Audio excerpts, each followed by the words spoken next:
What's up, Cowboy Nation and Cowboy Headquarters? It's your boy G, the #1 Cowboy fan. Hampton, still the #1 Cowboy fan. Regardless, win, lose, or draw, I'm going to forever be a Dallas Cowboy fan. I guess. Oh my gosh. I know you guys probably say, man, get where you been? Why haven't you why haven't you reported nothing? Yeah. Number one, because of this stretch of days that we have before we play, I wanted to make sure all the news got out before I start reporting, because sometimes you can make a video and probably the day after the game, and then come to find out there's more breaking news. And I try not to take up a whole bunch of you guys' time as well with a bunch of different videos. I know I got some friends that have channels, and man, they just back to back. I got stuff to do, man. So I like to gather all my information and then share it with you. So, and true enough, there's been some changes through this stretch that we've seen so far. So, and I'm gonna get into it. But before I get started, again, let me thank all the subscribers that have subscribed to this channel. I thank you, because we're a small group. We're past 100 now. I think we're up until 119. Woo! It's been a struggle, man, and I try to bring you guys some information with some substance in it. And like I say, this, some will agree and some will disagree. But hey, I'm just a fanatic, a fan of the Dallas Cowboys. Just voicing my opinion about my Dallas Cowboys. Been a Dallas Cowboys fan since birth. Had no choice, just the way it was done in our household. But yeah, I don't try to waste a lot of you guys' time, with a whole bunch of videos. I try to get all the facts together before I present them to you guys. But so yeah, there has been some changes going on. Also, thank you guys that may not be subscribers, but just stopping by. I want to give a big shout out to individual that commented on the Dallas Cowboy page. He's a diehard Washington Redskin fan. I cannot think of his name right now, but he told me that he was a big time Washington, the football team fan, but he appreciate the channel. So man, big ups to you. I forget your name, but I saw you comment. I appreciate it. So good luck to you guys, because you guys are looking good. Hell, y'all got our number. We can't beat you for whatever reason, but good luck to you guys in this NFC least division. You never know, you guys might just pull this thing off. Who knows? But like I say, it is what it is. It's where we are. But you see who I got up here? This is Mike McCarthy. And like I say, this is just information I've been gathering. But this is his press conference right after the game against the Washington football team. And this is the part where he defended the call of the punt return. Now, I understand that, the game is over. The game is over. I understand that. But at the same time, I just want to share it with you. And it leads me to believe, wonder who's running this team and how do you make this call. But let's take a gander. Well, I mean, it's definitely a big play opportunity. The way you view it, there's certain things you look for tendency-wise on when and where, but it's obviously we didn't execute it, and as those things go, I mean, obviously it's ultimately my responsibility when particularly a play like that doesn't work. But we're trying to generate a big play at that point in the game. Prior, the information that you look for going into it, it was a solid call.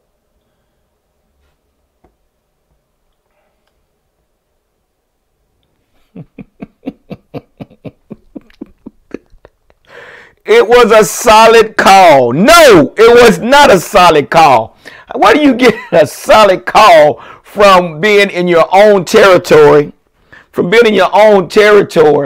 And you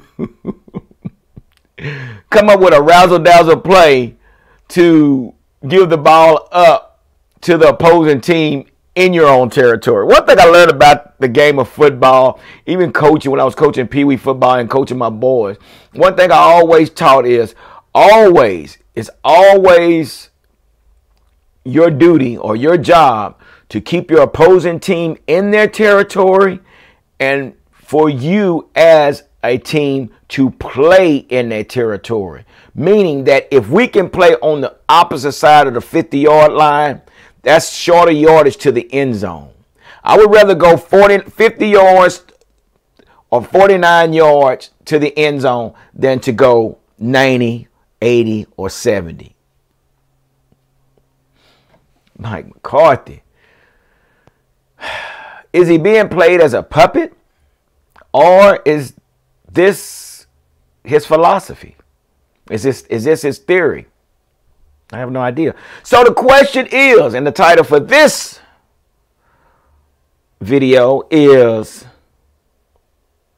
the glass half full or half empty for the Dallas Cowboys? Meaning, we still have those that say, man, why are we continue trying to win for what?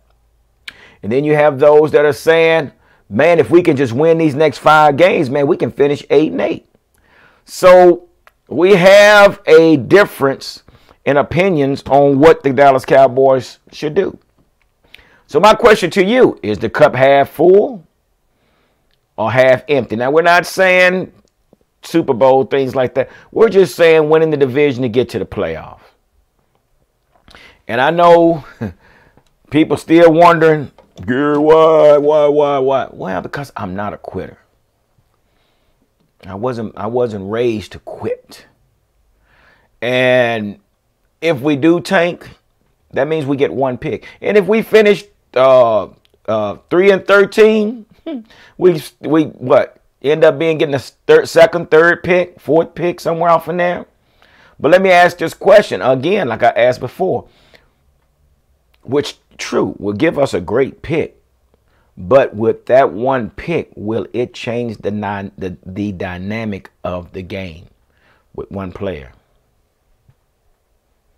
versus trying to get to the playoff and taking your chances of maybe building up the momentum and basically getting back on track, which we've seen this team and the firing order, it sputters. It's the firing order is off. The spark plugs are not set. The spark plug wires are crossed because we've seen some good, we've seen some high, we've seen some lows, which leads me to believe. It leads me to ask, what is the Dallas Cowboys' identity? What is our identity? Why aren't we a well-balanced team like we should be? I mean, we know the Green Bay Packers' identity. And it's true. They went through a coaching change and didn't miss a beat. Okay? Why aren't we like the Kansas City Chiefs? Why aren't we like New England? And even though they're not doing well, I mean, they're still there. But we know who New England is. Why? I mean, are we just riding the coattail of the name Dallas Cowboys? Because, man, I tell you, it's been a while. And again, like I said, what my cousin said, he said it's not fair to the fans, the fanatics, to continue to root for a team that continues to fail us. Oh, yeah, this is the full report today, guys. So we're going to be here for a minute. And if you don't watch the whole video, just hit the like button. That's all I ask. And if you don't like it, hit the dislike button. But, you know, if you just don't like it, you don't have to hit the dislike. Just move on. But you have those that's going to hit the dislike button anyway. But, you know, just do me a favor, hit the like button even if you don't like it. And make sure you subscribe. It leads me back to what they say. Lord, this channel is trash. But anyway, so my question is, what is our identity? Why haven't we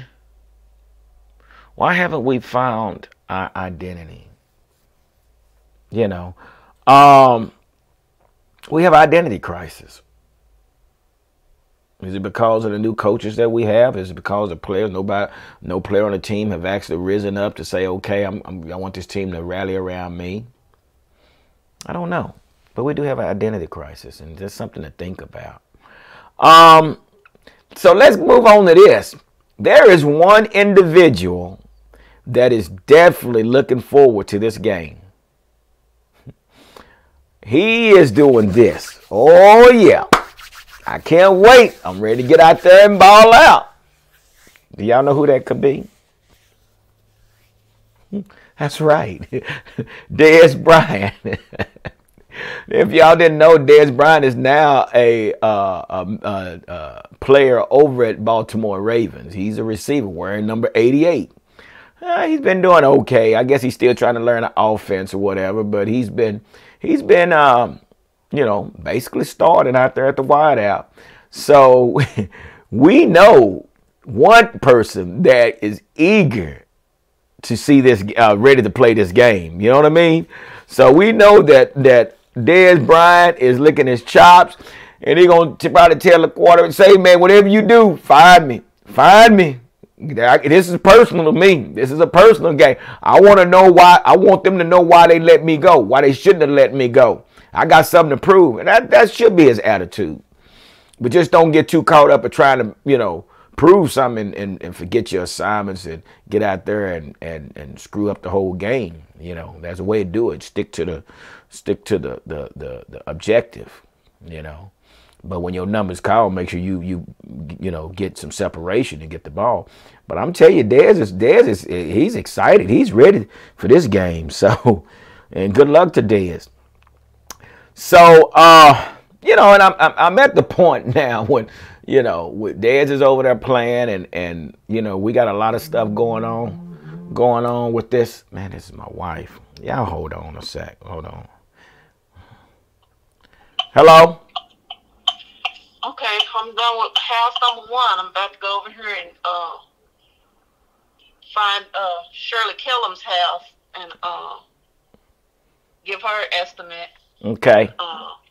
Then going on out to Sister Millie's house. All right. That's the Ladybugs Cleaning Service. If you guys need y'all house clean, just reach out to Ladybug Cleaning Service. She's right here live on our video as we're videoing right now. Say hello to everybody. Hey, everybody, like Freddie would say. All right, so, okay, well, I'll call you back after this video.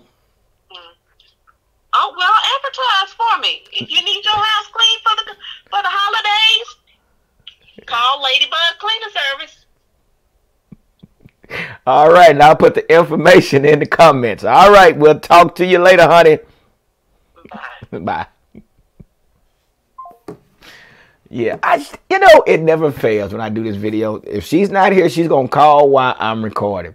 And see, while she's cleaning, I'm supposed to be cleaning. So I'm going to have to get in there and finish doing some cleaning before she get home. I got some stuff I need to be doing. But I got to get this video out first.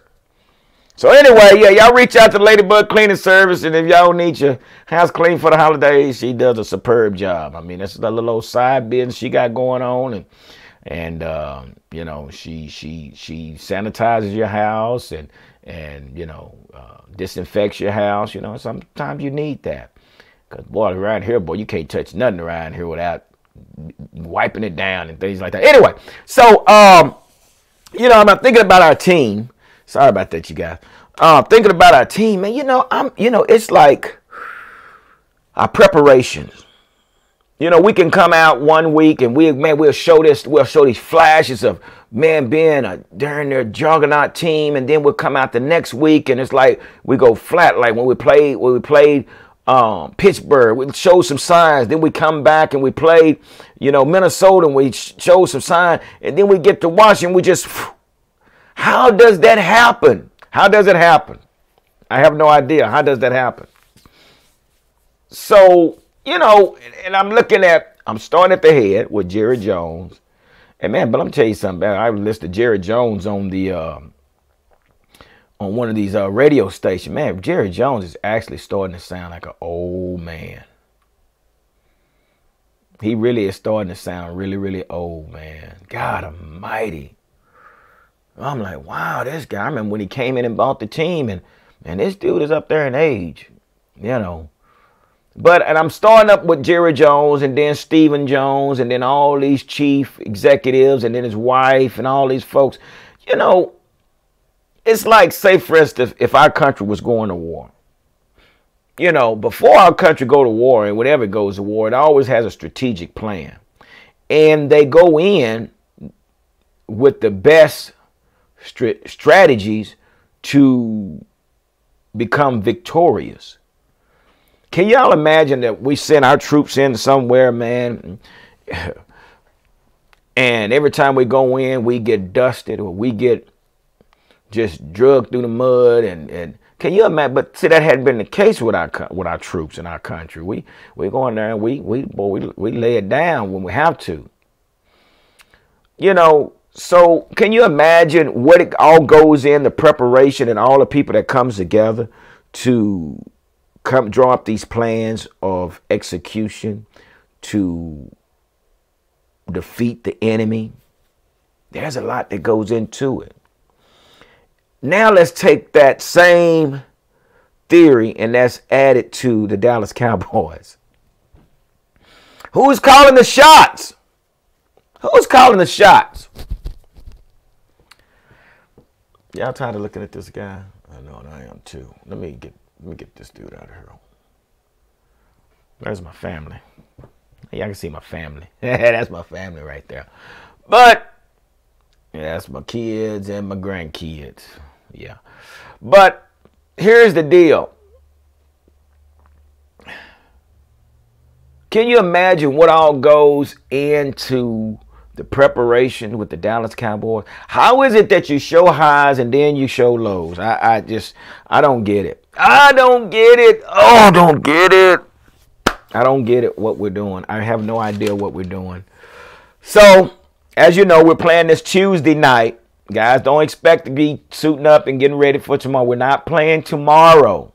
We have been moved to a choir rehearsal night.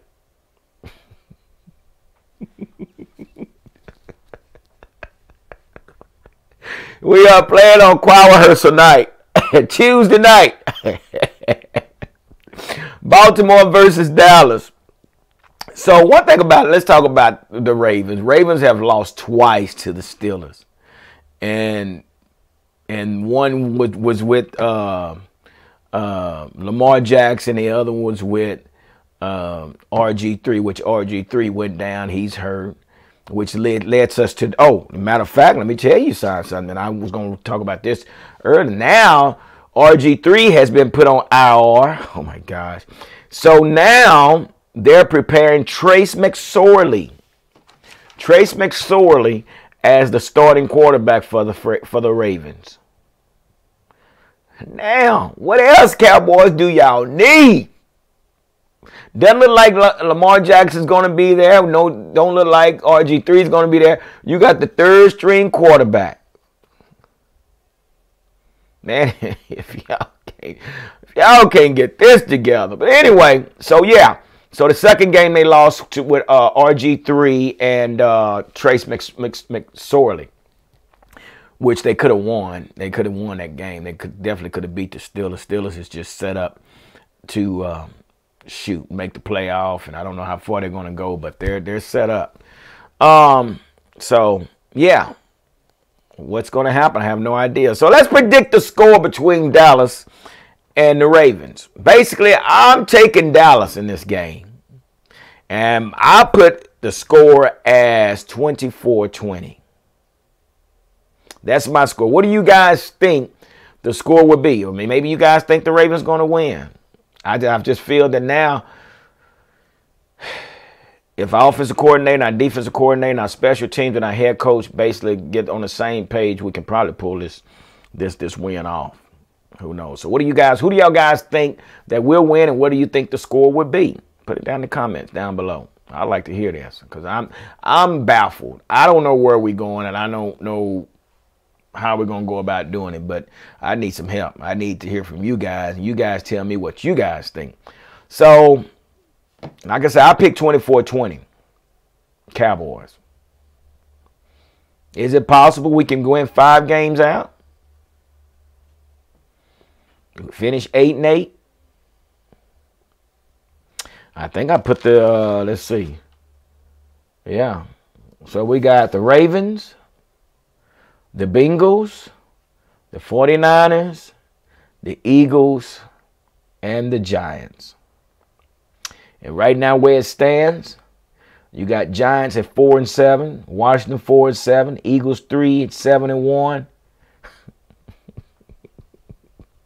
and the Cowboys 3-8.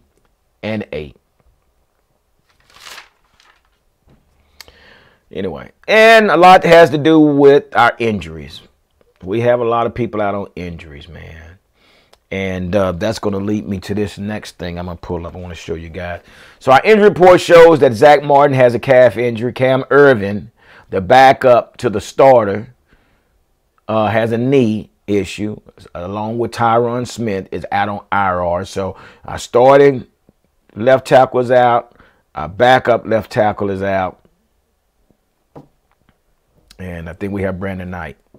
And after Brandon Knight, there's nobody. Alden Smith, I'm sure he'll be okay, but he's sick. Non-COVID related, but he's sick. So he should be okay. Anthony Brown is still suffering with the rib situation, which leads me to who in the hell is Rashad Robinson? I kept wondering who this was, and I was hoping it wasn't Reggie Robinson, which is not Reggie Robinson. Reggie Robinson is the kid that we drafted out of Tulsa, and I kept saying, that can't be Reggie Robinson. Reggie Robinson still hadn't been activated. For whatever reason, I have no idea. Why would you bring in this guy, Rashad Robinson? Come to find out, this guy has a lengthy little background history as far as getting in trouble. So I have no idea. Why wouldn't they not activate Reggie Robinson the same way they did Trayvon Diggs? Why wouldn't they do that? Who makes these calls? Who makes the calls? Who make these calls to where they say, oh no, we're not going to bring Reggie Robinson, we're going to bring this kid Rashad Robinson. Rashad Robinson, who is that? I have no idea who that is. So yeah, this guy's been playing with Stephen Parker. I have no idea who Stephen Parker is. I'll have to look him up. But he came in and played some cornerback. He's a veteran, but he's dealing with a foot injury, same as Trayvon Diggs. Hopefully we'll get Trayvon Diggs back. So yeah, this actually basically adds to our situation with all the injuries. But I want to ask you guys a question. If you notice, we got some knee injuries, we got calf injury, we've been having a whole bunch of leg injuries. You know what I mean? And I never understood, the footwear that they wear on the field. Now, back in the day, when we played football, we played on grass. So we wore cleats.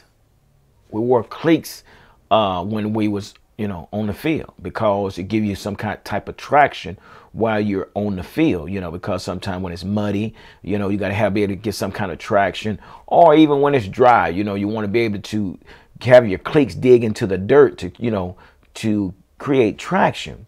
And then later on, in a couple of years later, while we was playing, we had an opportunity to start playing on AstroTurf. AstroTurf is pretty much but yeah, it's not grass. I don't even know if it's artificial turf. I don't know what that stuff was, spongy like. But we wore something called it was called a turf shoes, and the turf shoe basically had these little bitty deals on the bottom of them, and it was made for turf. It wasn't cleats, but they was like turf shoes. Turf, and you played them like a tennis shoe, but they had little bitty not spice, what even spice, just a little rigid area under, and was really good for the turf. So then we moved to artificial turf. And my question is, this is a shoe my son used to wear when he was at Texas Tech. And as you can see, you see the red radar on the side. But this is your problem with your injuries on artificial turf. It's the cleats. Why are players wearing cleats on artificial turf? Because once again, if this is in mud, at least it gives where your feet can slip or whatever, you can slip. But you planting this in artificial turf, and once it sticks. There's no give.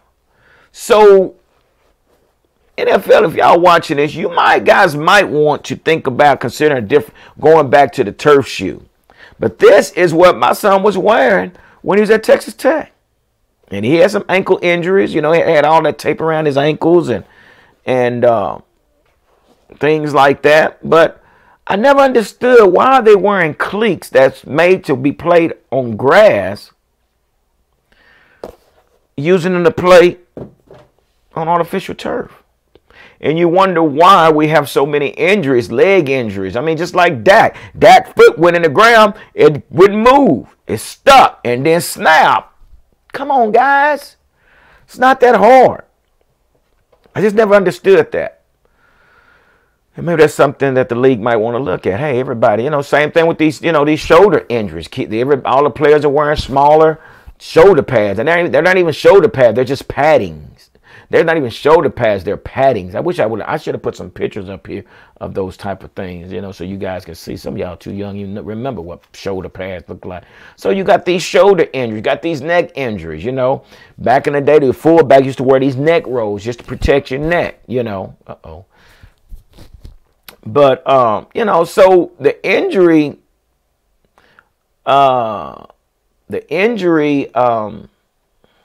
situation is increasing due to the fact that no one wears knee pads, no one wears thigh pads anymore, And back when we played, man, we caught with our hands.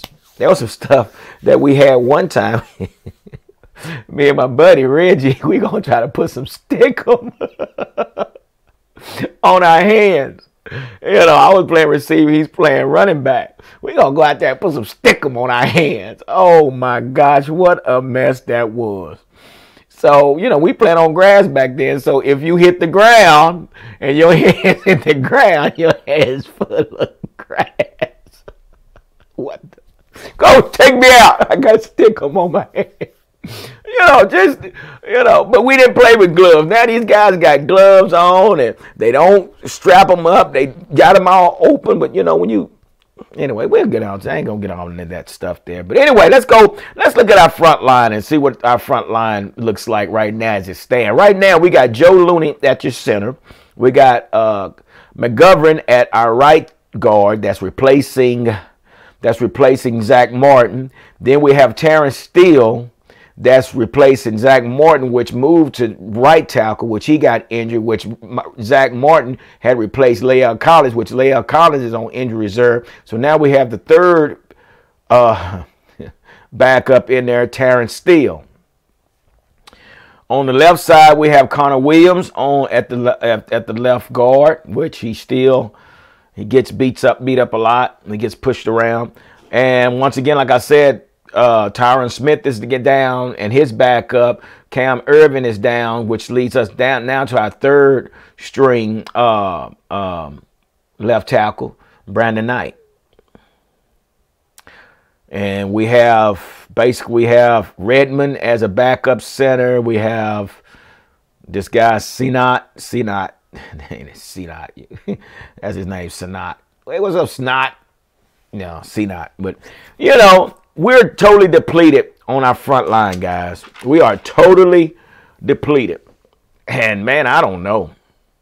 I have no idea what the plan is going forward. So let's look at Andy Dalton's stats. Right now, that Andy Dalton completion percentage is 65.1. He's thrown for 870 yards. He got 5 TDs and 5 interceptions.